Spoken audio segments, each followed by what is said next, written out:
सेव्यमानपावनं नृपङ्कजं व्यालयज्ञसूत्रमिन्दुशेखरं कृपाकरं नारदादियोगिवृन्दवन्दितं दिगम्बरं काशिकापुराधिनाथकालभैरवं भजे। भानुकोटिभास्वरं भवाब्धितारकं परं नीलकण्ठमीप्सितार्थदायकं त्रिलोचनं कालकालमम्बुजाक्षमक्षशूलमक्षरं काशिकापुराधिनाथकालभैरवं भजे।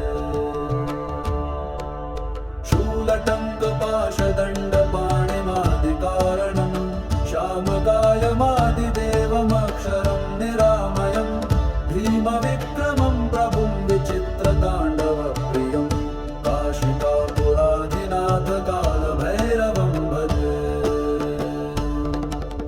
भुक्तिमुक्तिदायकं प्रशस्तचारुविग्रहं भक्तवत्सलं स्थितं समस्तलोकविग्रहं विनिक्वणन् मनोज्ञहे किङ्किन्निलसत्कटिं काशिकापुराधिनाथकालभैरवं भजे। धर्मसेतुपालकं स्वधर्ममार्गनाशकं कर्मपाशमोचकं सुशर्मदायकं विभुमं स्वर्णवर्णशेषपाशशोभिताङ्गमण्डलं काशिकापुराधिनाथकालभैरवं भजे।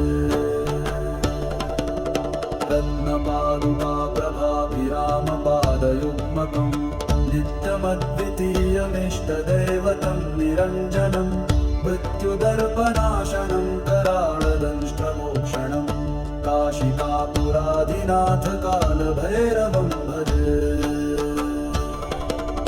अट्टहासभिन्नपद्मजाण्डकोशसन्तति दृष्टिपातनष्टपापजालमुग्रशासनम् अष्टसिद्धिदायकं कपालमालिकं